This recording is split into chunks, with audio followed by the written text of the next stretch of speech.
Salut, c'est Ludovic. Alors aujourd'hui, on va parler d'investissement, de comment pouvoir diversifier son patrimoine et commencer à investir à partir de 100 € par mois. Avant ça, je vous présente mon ami Antoine Pétavin. Salut à tous. Qui cartonne sur internet. Vous devez certainement connaître jerécupèremonex.com. C'est lui. Les gens le connaissent ou très bien ou pas du tout en général, selon que tu as été dans voilà. rupture amoureuse. Si vous ne connaissez pas, vous irez voir. Vous tapez sur Google, je récupère mon ex. Ça peut être bon signe. Voilà. Donc c'est un très grand marketeur qui vend quelques formations marketing, mais son succès ne vient pas de là. Enfin, si là, tu as un nouveau succès avec ça, mais bon, bref. Et aujourd'hui, on va vous parler en fait d'investissement, parce que moi, je sors d'une croisière où en fait, ça parlait beaucoup d'investissement, de comment diversifier en fait son argent, son patrimoine, comment épargner. Et moi, je l'ai pas fait pendant des années. Je crois qu'Antoine non plus. Pareil. En fait, on laissait un peu l'argent dormir à la banque. Et il y a aussi une fausse croyance que beaucoup de gens croient, c'est qu'on peut commencer à investir en fait que quand on est riche. C'est exactement ce que je me disais. Tout à fait. Voilà. Quand je serai riche, j'irai investir. C'est ça. Et moi, je suis sorti de cette croisière d'entrepreneur où en fait, je me suis rendu compte qu'on pouvait investir à partir de 100 € par mois. Alors bien évidemment, 5% d'intérêt, 100 € par mois, c'est pas comme ça qu'on va être millionnaire. Mais ça, plus ça, plus ça, plus ça, plus ça, avec les intérêts cumulés, et ben ça change la vie. Moi, je donne un exemple de ma grand-mère qui malheureusement nous a quittés en 2010. Elle avait une retraite, enfin plus celle de mon grand-père, de 3 000 € par mois. Et quand elle est décédée, on a un hélicoptère qui passe. Ouais. On laisse passer quand même. Et quand ma grand-mère est décédée, il y avait quand même 100 000 € pour, entre guillemets, ma mère et sa sœur. Pas mal. Quelqu'un, tu vois, qui avait 1000 € de retraite par mois, parce que ma grand-mère a toujours su épargner, elle s'est bien renseignée tout simplement pour mettre. Alors elle avait différentes choses, assurance vie, assurance décès, invalidité, un peu d'immobilier, etc. Parce que oui, on peut investir dans l'immobilier à partir de 100 € par mois, mais ça, on va y revenir. Alors, déjà, j'aimerais bien que vous me donniez votre avis, vous. En fait, il y a deux discours en fait dans les gens.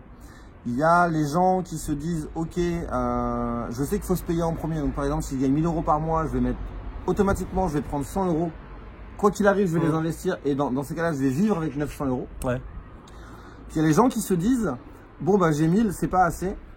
Et je vais commencer à investir quand j'aurai 3000. Mais alors, le delta, il peut être énorme. Il peut se passer 20 ans entre faire 1000 et 3000. C'est clair. Moi, le père de mon meilleur ami, il était ambassadeur. Il a fini en fin de carrière à 60 ans, à 5000 € par mois. On parle d'un ambassadeur. Un métier quand même assez, tu vois, genre, t'as fait l'ENA, des grosses études. Donc voilà. Donc je vous laisse simplement nous dire en commentaire si vous avez commencé à investir un peu. Si oui, dans quoi ça nous intéresse. Et j'en reviens à Antoine.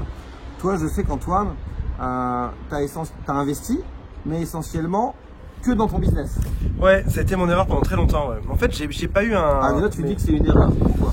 Parce que je me rends compte aujourd'hui que c'était pas équilibré, que c'est pas le choix que j'aurais dû faire. Je réalise quelque chose, c'est qu'il y a une grosse différence entre savoir gagner de l'argent et savoir investir son argent. Tu peux très bien savoir en gagner sans pour autant savoir l'investir derrière. Et l'inverse. Tu peux très bien savoir investir de l'argent. Par exemple, ton conseiller à la banque, il sait très bien investir et il sait pas forcément très bien en gagner.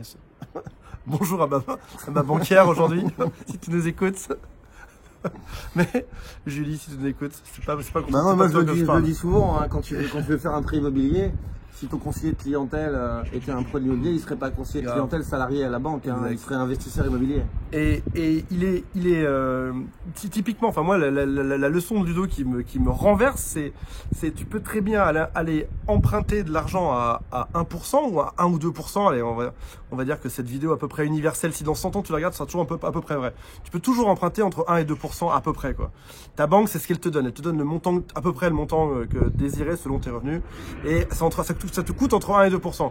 Et si jamais tu places cet argent que la banque te donne et que ça te genre à 4%. À 4%, t'es rentable 2 fois 2. Bah, c'est l'effet de levier. Tu utilises l'argent de la banque pour t'enrichir. Voilà. C'est pas ton fric et pourtant il te rapporte.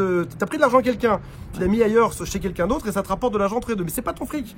Alors pourquoi est-ce qu'il faut savoir gagner de l'argent là-dedans? C'est ça la deuxième leçon. Gagner de l'argent permet d'amorcer cette pompe. On ne te prête que si tu gagnes de l'argent.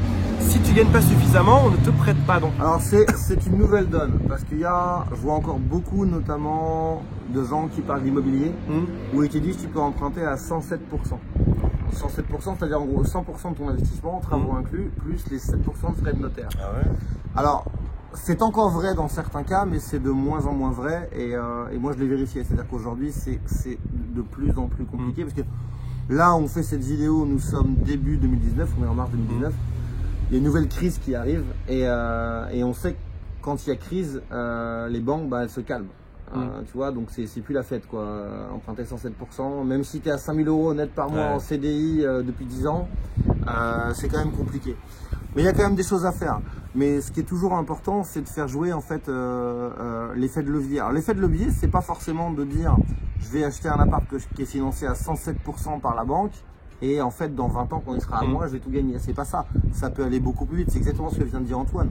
L'effet de levier, ça peut être dire par exemple je fais un crédit de 10 000 € à ma banque à mettons 2% et j'ai trouvé un placement sécurisé. Très important de trouver un placement sécurisé. Donc par exemple surtout pas assurance vie. Qui vont, par exemple, ou un parking, ou un parking à 10 000 €. Voilà. Et ça te fait du 4%. Donc si tu enlèves tous tes frais, ok, il va te rester 1%. Mais quoi qu'il arrive, tu as gagné de l'argent. Alors que si l'argent il dort sur ton compte, il y a beaucoup de gens ils vont me dire oui, mais c'est pas comme ça que je vais être millionnaire. Parce que ouais, là on parle de quoi? De gagner 100 balles par an. Oui, mais ça c'est le début. C'est le début. Une fois que tu as fait 2, 3, 4, 5 opérations, que la banque te fait confiance, là tu peux commencer à aller dans un truc plus haut. Et de diversifier. Donc moi je sais que je l'ai fait un peu, notamment au niveau de la promotion immobilière et des crypto-monnaies. J'ai aussi acheté 3 apparts cash, que j'avais de l'argent cash à la banque et l'argent qui est à la banque ne te rapporte rien, très peu, enfin quasiment rien. Et j'ai pris la décision d'acheter 3 apparts cash pour l'équivalent de 500 000 € qui me rapportent quoi? 3% par an, mais dans des villes où ça monte. Et comme j'ai acheté cash, le patrimoine il est déjà là. Donc dès que ça monte, le pourcentage en plus, il est pour moi puisque mon prêt est déjà soldé. Donc bien évidemment, il y a les impôts fonciers, etc. Enfin, peu importe. Mais juste pour les gens qui nous regardent, toi aujourd'hui Antoine, donc tu as démarré, toi je crois en 2000 le business. Ouais. Et aujourd'hui, donc ça fait 19 ans. Ça fait un bout de temps. Ouais. Voilà. C'est un vieux tonton. Un vieux. J'ai jamais rien investi de ma vie, malheureusement. Voilà.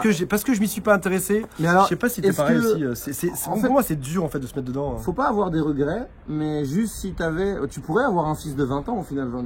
Ta fille, elle a quel âge? Elle a 10 ans. Voilà. Et imagine ta fille, elle aurait 20 ans. Elle commence à travailler.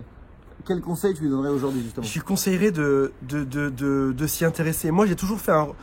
Je sais pas, certains c'est les maths. Certains détestent les maths, ils disent non, moi je serais toujours nul en maths, je m'en fous.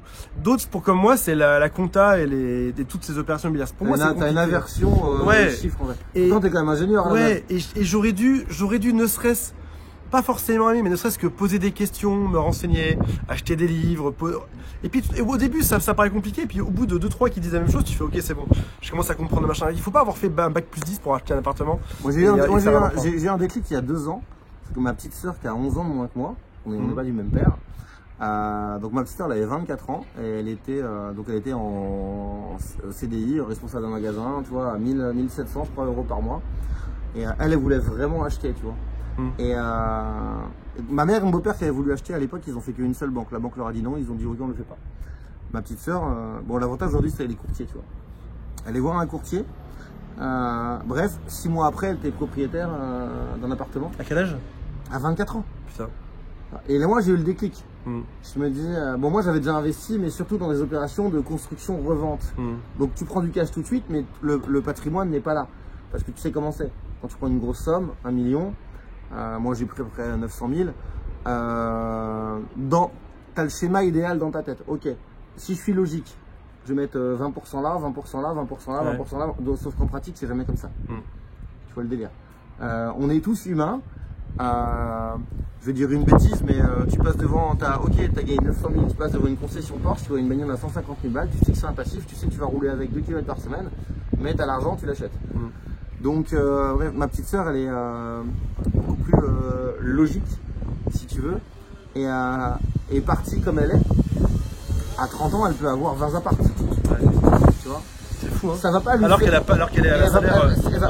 un salaire elle va pas petit, quoi. Elle va pas quitter son job de salarié parce que justement c'est aussi le fait de garder alors je dis salarié, ça pourrait être entrepreneur, mais c'est le fait de convaincre la banque que tu as une source de revenus régulière mensuelle qui fait que tu peux te permettre justement d'emprunter encore plus, tu vois.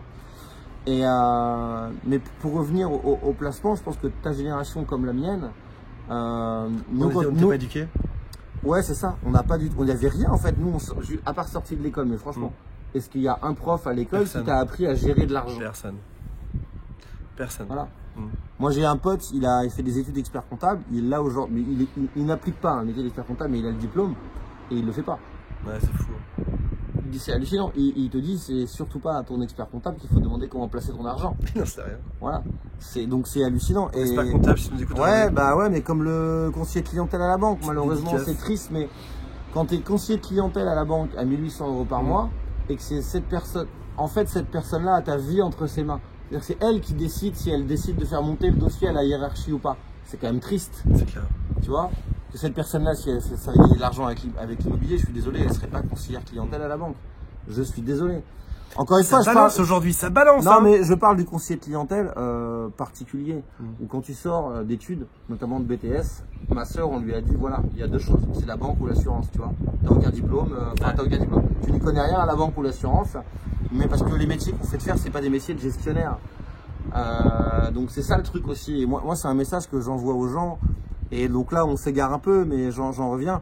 C'est pareil quand tu écoutes une formation, renseigne-toi toujours. Moi, si un mec me vend une formation que je vais devenir riche avec l'immobilier, je vais pas juste écouter sa formation. Je vais aller me renseigner à droite, à gauche. Et limite, ça m'est même déjà arrivé avant d'acheter une formation. Et moi, il y a des gens qui le font pour les miennes aussi. Ok, donne-moi le numéro de 5 personnes alors de tes clients qui soi-disant ont réussi. Je vais les appeler moi. Pour savoir. On va voir ce qui se passe. Ouais. Tu vois, si on te dit non, comme par hasard, c'est privé, ils veulent pas, c'est que c'est mort. Voilà. Donc on pourrait encore s'égarer. En tout cas, le conseil, n'attendez pas pour investir. Renseignez-vous, formez-vous. Voilà. Et surtout, à partir de 100 € par mois, on peut commencer à investir. Et surtout, rappelez-vous toujours un truc. Alors moi, je ne suis pas mon donneur de leçons parce que il m'a fallu longtemps pour l'appliquer. Mais j'ai lu dans beaucoup de livres. Tous les livres d'entrepreneurs à succès que j'ai pu lire, ils commencent tous par ça. C'est payez-vous en premier. C'est-à-dire que peu importe le salaire, même si vous avez 500 €, prenez 10%, mettez 50 €, vous mettez de côté pour les investir dans quelque chose. Mais surtout pas se dire ouais mais avec 50 balles je fais rien.